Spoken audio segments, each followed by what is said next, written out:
할렐루야. 오늘도 새날을 주신 하나님을 찬양합니다. 2022년 오늘은 설 명절 새벽입니다. 올 한 해도 여러분 가정과 또 행하는 모든 일들 위해 하나님의 은혜와 평강과 축복이 항상 함께 하시기를 주님의 이름으로 축원합니다. 오늘 명절 이 하루도 가족들과 함께 행복한 날 보내시길 바랍니다. 자, 오늘 우리에게 주시는 하나님의 말씀은 데살로니가전서 3장 1절에서 7절까지 말씀입니다. 데살로니가전서 3장 1절에서 7절까지의 말씀을 봉독해 드리겠습니다. 이러므로 우리가 참다 못하여 우리만 아덴에 머물기를 좋게 생각하고 우리 형제 곧 그리스도의 복음을 전하는 하나님의 일꾼인 디모데를 보내노니 이는 너희를 굳건하게 하고 너희 믿음에 대하여 위로함으로 아무도 이 여러 환난 중에 흔들리지 않게 하려 함이라. 우리가 이것을 위하여 세움받은 줄을 너희가 친히 알리라. 우리가 너희와 함께 있을 때에 장차 받을 환난을 너희에게 미리 말하였는데 과연 그렇게 된 것을 너희가 아느니라. 이러므로 나도 참다 못하여 너희 믿음을 알기 위하여 그를 보내었노니 이는 혹 시험하는 자가 너희를 시험하여 우리 수고를 헛되게 할까 함이니 지금은 디모데가 너희에게로부터 와서 너희 믿음과 사랑의 기쁜 소식을 우리에게 전하고 또 너희가 항상 우리를 잘 생각하여 우리가 너희를 간절히 보고자 함과 같이 너희도 우리를 간절히 보고자 한다 하니 이러므로 형제들아 우리가 모든 궁핍과 환난 가운데서 너희 믿음으로 말미암아 너희에게 위로를 받았노라. 아멘. 오늘도 이 말씀을 통해 우리에게 주신 하나님의 음성을 듣게 되길 바랍니다. 목회를 하다 보면 참 우리 성도들 가운데 많은 어려움과 환난 속에 있는 성도들을 보게 됩니다. 그러면 목회자는 너무도 당연히 그들에게 말씀으로 위로하고 기도로 격려하고 또 어떻게든 그들을 돕고자 하는 마음을 갖게 되겠죠. 그래서 코로나 이전까지는 성도들을 방문을 해서 예배를 드리고 기도하고 또 권면하고 말씀을 드리면 많은 분들이 그 신방을 통해 위로와 격려를 얻고 또 새 힘을 얻게 되는 그런 경우들이 있습니다. 그런데 그 가운데 어떤 분들은요, 정말 너무 어려워서 제가 가기 전부터 기도하면서 어떤 말씀으로 위로할까 하고 정말 걱정하는 마음으로 갔는데 믿음을 너무 잘 지키고 있어요. 믿음으로 그에게 당한 환난을 잘 견뎌내고 이겨내고 있는 모습들을 볼 때 얼마나 마음이 안심이 되고 또 든든한지 모르겠습니다. 그런데 여기서 더 나아가서 어떤 분들은요, 오히려 목회자인 저를 더 위로하려 합니다. 목사님 걱정 마십시오. 저는 문제 없습니다. 그러니 저 위해서 걱정하지 마십시오. 그리고 때로 어떤 분들은요, 목사님, 그때 목사님이 이러이러 말씀을 주셨을 때 그 말씀이 제게 너무 큰 힘이 되었습니다. 그리고 어떤 분들은 더 나아가서 목사님, 저도 힘들지만 목사님도 많이 힘드시죠. 목사님 힘내세요. 제가 기도하고 있습니다. 이런 얘기를 들으면 얼마나 힘이 나고 위로가 되고 격려가 되는지 모릅니다. 사실 목사들도 당연히 목회 사명이라는 것이 성도들을 위로하고 격려하는 것이 목회지 않습니까? 그래서 그런 사명이 있어요. 그런데 목회자도 사람이잖아요. 그러니 어려울 때 누군가로부터 위로받고 싶은 마음이 있거든요. 그런데 성숙한 성도들은 그 마음을 알아주고 오히려 목회자를 더 위로하려 하는 것이죠. 여러분, 이렇게 목회자와 성도들이 서로 위로하려 하고 또 위로받고, 여러분, 이보다 더 아름다운 모습이 어디 있을까요? 이보다 더 성숙한 모습이 어디 있을까요? 오늘 제가 이 말씀을 드리는 이유는 오늘 본문에서 바울이 데살로니가 교회 성도들을 위로하기 위해 디모데를 보냈다가 오히려 바울이 위로를 받았다고 얘기를 하고 있습니다. 오늘 7절 말씀을 보시면 이러므로 형제들아 우리가 모든 궁핍과 환난 가운데서 너희 믿음으로 말미암아 너희에게 위로를 받았노라. 아멘. 바울은 데살로니가로 이 험하고 환난 가운데 있는 데살로니가 교회 성도들을 위로하기 위해 디모데를 보냈습니다. 그런데 디모데가 돌아온 이후에 보고를 받을 때 보고 내용을 들으면서 데살로니가 교인들의 믿음 위에 든든히 서 있다 하는 얘기를 듣고는 얼마나 안심이 되는지 모릅니다. 그리고 더 나아가서 그들이 오히려 바울을 생각하며 기도하고 있다는 얘기를 들으면서 바울이 더 위로를 받게 되었다 하는 것입니다. 좀 더 구체적으로 내용을 좀 살펴보면요. 여러분 잘 아시다시피 유대인들의 핍박과 박해로 인해서 바울과 선교단 일행이 도저히 견딜 수가 없어서 급하게 몸만 빠져나오지 않았습니까? 그런 상황에서 바울은 당연히 이제 막 예수님을 믿고 믿은 초신자들인 데살로니가 교회 성도들이 걱정되지 않을 수가 없을 것입니다. 이렇게 영적으로 잘 무장되어 있는 바울 일행도 견디기 어려운 박해와 핍박, 남아있는 데살로니가 교회 성도들이 잘 견뎌낼 수 있을까요? 혹시라도 그 연약한 믿음의 촛불이 꺼져버리진 않을까? 마치 강력한 토네이도가 지나간 이후에 초토화되는 것처럼 박해와 핍박의 토네이도를 견디지 못하고 데살로니가 교회 성도들의 믿음이 초토화되어서 교회 안에 남아있는 사람이 아무도 없이 다 떠나가 버리진 않았을까? 혹시라도 남아있다면 그들은 얼마나 지금 신앙생활하기 힘들고 버티기 어려울까 등등. 아마 바울은 너무너무 걱정이 많고 정말 데살로니가 교회에 온통 여기에 관심이 가 있었습니다. 그래서 2장 18절에 보면 바울은 여러 차례 직접 데살로니가 들어가서 상황을 살피고자 했습니다. 남아있는 성도들을 위로하고 교회를 다시 세워가려 했습니다. 그런데 갈 수가 없었어요. 2장 18절에 그러므로 나 바울은 한 번, 두 번 너희에게 가고자 하였으나 사탄이 우리를 막았도다 그랬습니다. 사탄의 방해가 어떻게 나타났는지는 정확히 알 수는 없지만 적어도 바울은 이런 방해를 받았다고 해서 포기하거나 참고만 있을 사람은 아니지 않습니까? 그래서 오늘 1절 말씀에 이러므로 우리가 참다 못하여 즉 더 이상 가만히 있을 수가 없었다는 것이죠. 현재 바울은 이제 아테네에 머물러 있고 사탄의 방해로 자신이 갈 수 있는 상황은 또 안 됐기 때문에 바울이 선택한 방법은 디모데를 데살로니가로 보내는 것이었습니다. 그래서 2절에 우리 형제 곧 그리스도의 복음을 전하는 하나님의 일꾼인 디모데를 보내노니 그렇게 얘기하고 있죠. 자, 여러분 보십시오. 이 데살로니가 전서는 바울이 어디 있을 때 쓰여졌냐 하면 고린도에 있을 때 쓰여졌습니다. 반면에 베레아에 머물고 있던 디모데를 데살로니가로 파송하고 있는 이 내용은 바울이 어디 있을 때 파송을 했냐면 아덴에 있을 때, 즉 아테네에 있을 때 디모데를 파송했습니다. 그래서 디모데가 데살로니가에 들어갈 때 바울은 아덴에 있었고 데살로니가에 들어갔던 디모데가 다시 나와서 보고를 받을 때 바울은 고린도에 있었던 것이죠. 이때 바울과 실로아노와 디모데가 함께 있으면서 이 편지를 데살로니가 교회에 보낸 것이죠. 그래서 1장 1절에 바울과 실로아노와 디모데는 이렇게 시작하지 않습니까? 자, 그런데 오늘 본문에는 마치 이 편지를 디모데 편에 보내면서 디모데를 데살로니가 교회 성도들에게 소개하는 듯한 그런 뉘앙스가 좀 있어요.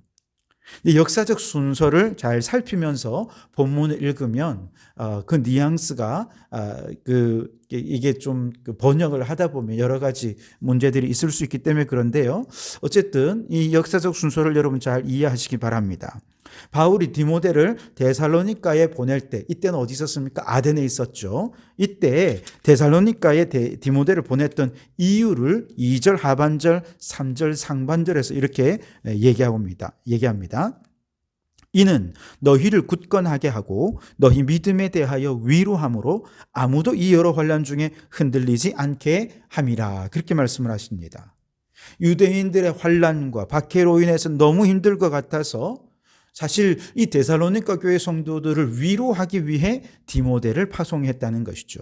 특별히 그들의 믿음이 지치고 힘들어서 그만 신앙생활에 흔들리지 않을까 걱정되고 우려가 되었기 때문에 디모데를 보내서 그들을 위로하고 흔들리는 믿음을 굳게 세워주도록 했다는 것이죠. 그래서 오늘 5절 말씀을 다시 보시면 이러므로 나도 참다 못하여 너희 믿음을 알기 위하여 그를 보내었노니 그렇게 얘기하죠. 믿음을 알기 위해 지금 믿음이 어느 정도 되는지, 혹시 믿음이 정말 바람 앞에 등불처럼 그렇게 흔들리고 이제 막 꺼져가려 하지 않는지 걱정이 된 것이죠. 그래서 그들의 믿음을 잘 지켜주기 위해서, 든든히 세워주기 위해 디모데를 보낸 것이죠. 바울이 생각하는 가장 중요한 것은 믿음이었습니다. 박해는 받을 수 있습니다. 환난도 얼마든지 찾아올 수 있습니다. 중요한 것은 이런 환난과 박해 가운데서도 심겨진 믿음이 여전히 남아 있다면 그는 당연히 다시 한 번 더 쓰임받을 수 있는 것이죠. 교회는 아무리 지금 바람 앞에 등불과 같아도 다시 일어날 수 있습니다. 믿음만 있으면 말이죠. 그래서 누가복음 22장에 보면 예수님께서 제자들과 마지막 만찬 자리를 행할 때 베드로가 3번 부인할 것이다, 예수님께서 예고를 하시면서 그 전에 이런 얘기를 하십니다. 시몬아 시몬아, 보라, 사탄이 너희를 밀가부르듯 하려고 요구하였으나 그러나 내가 너희를 위하여 내 믿음이 떨어지지 않기를 기도하였노니 너는 돌이킨 후에 내 형제를 굳게 하라. 그렇게 말씀을 하셨습니다. 사탄의 시험이 있습니다. 그 시험은 정말 밀가부르듯이 그렇게 마치 사탄에게 농락을 당하고 희롱을 당하는 것 같은 그런 일들을 얼마든지 당할 수 있다는 것이죠. 그래서 결국 베드로가 3번 예수님을 부인하지 않았습니까? 그럼에도 불구하고 예수님께서 마지막까지 기도하신 기도는 뭡니까? 믿음이 떨어지지 않기를 위해 기도했다는 거예요. 아무리 사탄의 농락을 당해서 예수님을 부인하고 그 순간을 모면하기 위해서 그렇게 실수했다 하더라도 믿음이 있다면 다시 일어날 수 있다는 것이죠. 믿음만 잃지 않으면 얼마든지 다시금 형제들을 굳건하게 하는 일에 쓰임받을 수 있을 거야 라고 말씀을 하신 것이죠.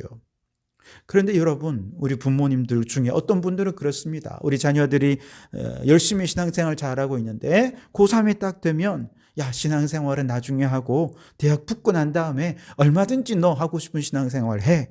그러니 딱 1년만 교회 나가지 말고 공부에 집중해. 그런 부모들이 있습니다. 혹은 아이들이 그렇게 요청을 하면 부모들이 오히려 그거 잘 됐다. 그러니 너 잘 선택했어. 그러면서 교회 나가는 거 싫어하는 부모님들이 있습니다. 여러분, 이거 부모님들이 크게 잘못 생각하는 것입니다. 대학 가는 것보다 뭐가 중요합니까? 믿음 지키는 것이 중요합니다. 다시 본문으로 들어오면 감사하게도 디모데로부터 보고를 받으니 데살로니가 교회 성도들이 그렇게 환난을 당하고 어려움에도 불구하고 믿음이 흔들림 없이 든든히 서 있다는 소식을 듣습니다. 그 믿음을 확인한 후에 아이고 이제 살겠다 안도하면서 하나님께 감사한 것이죠. 그런데 데살로니가 교회 성도들이 믿음 잘 지키고 있을 뿐만 아니라 어려울 때마다 바울을 생각하고 바울 일행을 통해 전해 들은 말씀 떠올리면서 그 말씀대로 순종하고 말씀을 붙잡기 위해 애를 쓰고 그러면서 오히려 환난 중에 믿음이 더 굳세졌습니다. 더 단단해졌습니다. 더 나아가 힘들 때마다 바울과 선교단 일행을 생각하다 보니 자연스럽게 복음을 전해둔 바울과 선교단 일행이 너무 보고 싶은 것입니다. 그래서 6절 마지막 부분에 우리가 너희를 간절히 보고자 함과 같이 너희도 우리를 간절히 보고자 한다 하니. 와, 여러분, 바울은 자신이 데살로니가 교회 성도들을 보고 싶어 한다고 생각하고 그들을 걱정하는 것은 자기만 그렇게 한다고 생각했어요. 그런데 디모데를 통해 데살로니가 교인들의 얘기를 들어보니까 그들이 오히려 바울을 간절히 보고 싶어 한다는 얘기입니다. 이 얘기를 듣고 바울의 마음은 아마 눈물이 핑 돌았을 거예요. 얼마나 크게 감동했을까요? 꿈에도 생각하지 못했습니다. 자신이 그들을 언제나 위로해 주어야 되는 입장이고 격려해 주어야 되는 입장이라고 늘 생각만 했어요. 그런데 이들이 오히려 성숙한 모습으로 바울을 보고 싶어하고 바울을 걱정하고 혹시 그들이 환난 중에 믿음을 잃어버렸을까 봐 바울이 얼마나 걱정할까.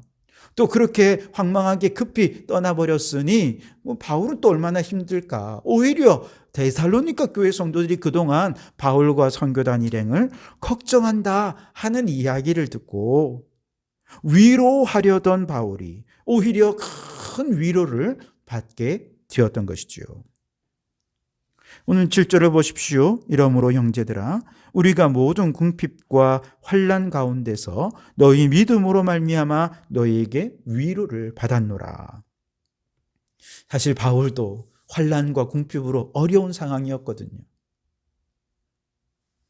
그럼에도 불구하고 위로가 그의 사명인 줄 아니까 당연히 영적으로 성숙한 자신이 위로해야 된다고 생각했는데 위로하러 사람을 보냈더니 오히려 디모데를 통해 들려온 소식은 그들에게 위로가 되는 소식이었다는 거예요. 위로하려던 자가 오히려 위로를 받는 너무나도 아름다운 모습 아닙니까? 여러분, 우리 교회에 이런 아름다운 모습이 올해 많이 있었으면 좋겠습니다. 영적 부모의 마음으로 서로를 위로하고 격려하는 성숙한 아비의 믿음을 갖는 성도들이 많이 일어나길 바랍니다. 그런데 위로하러 갔다가 오히려 위로를 받을 정도로 우리 성도들이 굳건한 믿음 위에서 있게 되기를 바랍니다. 위로하러 갔다가 오히려 위로받을 정도로 말 한마디도 성숙하게 말하고 행동하는 그런 성도들이 많아질 수 있기를 바랍니다. 오늘은 특별히 설 명절이지요. 가족들 간의 위로의 메시지가 많이 전해지기를 바랍니다. 위로하려 갔다가 오히려 눈물이 핑 돌 정도로 서로 위로받고 위로하는 아름다운 사랑이 가득한 이 설 명절이 되실 수 있기를 주님의 이름으로 축원합니다. 기도하겠습니다. 하나님 감사합니다. 바울이 디모데를 통해 받은 데살로니가 교회 소식을 통해 바울이 오히려 위로를 받았던 것처럼 하나님 올 한 해 우리 성도교회가 믿음의 성숙한 아비의 믿음으로 연약한 믿음의 성도들을 위로하고 격려하기 위해 돌보고 섬기는 성도들이 많이 일어나게 해 주옵소서. 그러나 또한 많은 성도들이 연약하고 어려움 중에서도 믿음이 든든히 서 있어서 또 말 한마디도 성숙하게 하고 행동을 성숙하게 함으로 위로하러 갔다가 오히려 위로를 받는 서로 위로하고 위로해 주는 성숙한 우리 성도교회가 되게 해 주시옵소서. 우리 성도의 교제가 이렇게 아름다운 교회가 풍성해지는 한 해가 되게 해 주옵소서. 특별히 오늘 설 명절입니다. 오랜만에 만난 가족들과 서로 위로하게 하시고 위로하러 갔다가 눈물이 핑 돌 정도로 나를 위해 이렇게 기도해 주고 있었군요. 기도하는 그 마음에 위로를 받는 우리 가족들이 될 수 있도록 인도해 주옵소서. 사랑이 풍성한 한 해가 되게 해 주옵소서. 예수님 이름으로 기도하옵나이다. 아멘.